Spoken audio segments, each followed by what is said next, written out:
আসসালামু আলাইকুম বন্ধুরা, কেমন আছেন? আশা করি ভালো আছেন। আমি আল্লাহর রহমতে ভালো আছি। বন্ধুরা, আজকে আবার নতুন একটা ভিডিও নিয়ে আসছি।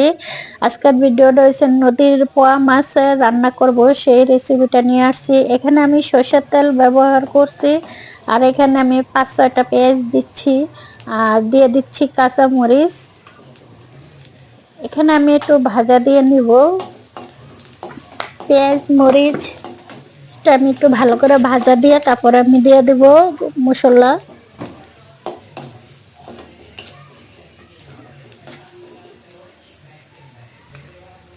এখানে আমি দিয়ে দিচ্ছি লবণ 1/2 চামচ,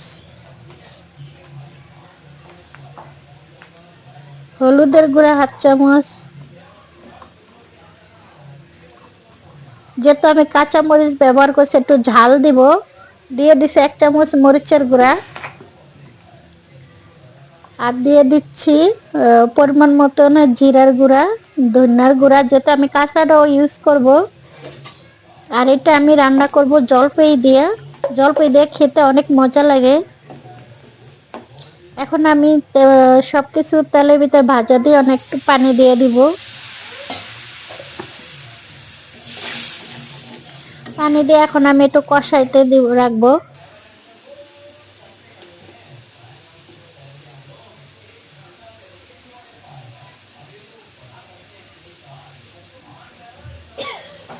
আমার মশলাটা কষানো হয়ে গেছে, এখন আমি মাছটা দিয়ে দিব। আর এই মাছটা খুবই নরম, মানে ভাজা রান্না করলে এটা ভেঙে যায়, যার কারণে আমি এটা কষিয়ে রান্না করব।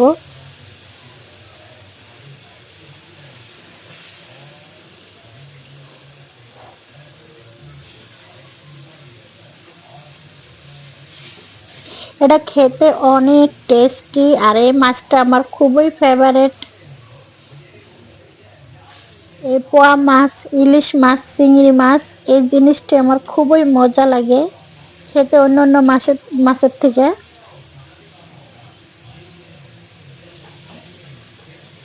বন্ধুরা, আমার ভিডিওটা যে যেখান থেকে দেখছেন লাইক কমেন্ট শেয়ার করে দেন, ভালো লাগলে সাবস্ক্রাইব করে দেন।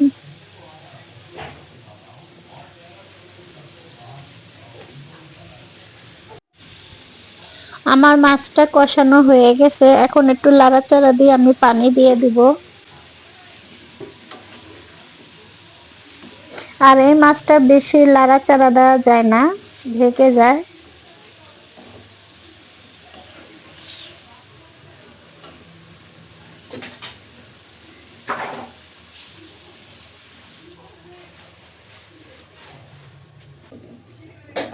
এখন আমি পানিটা দিয়ে একটু ঢেকে দিছি।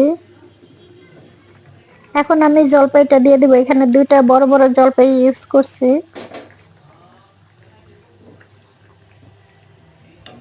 আগে কেন আমি মাছটা কষিয়ে নিছি, কারণ টকটা আগে কেন দেই না, আগে দিলে কোনো মশলা মাছের ভিতরে ঢুকতো না,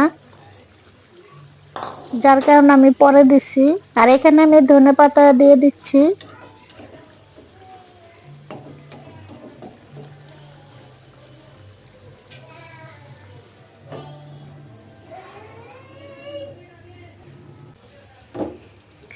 এখন আমি মাছটা লাড়াচাড়া দেব না, কারণ ভেঙে যাব, যার কারণে আমি একটু করে দিছি। মাছটা খুবই সফট হয়ে গেছে। এখন আমি পরিবেশন করব এটা। এটা দিয়ে ভাত খেতে অনেক মজা লাগে।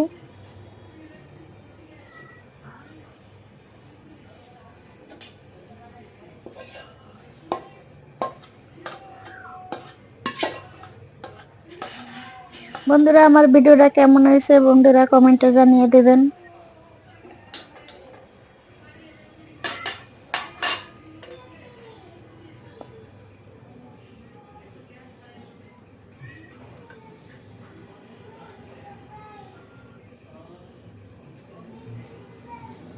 আল্লাহ হাফেজ বন্ধুরা।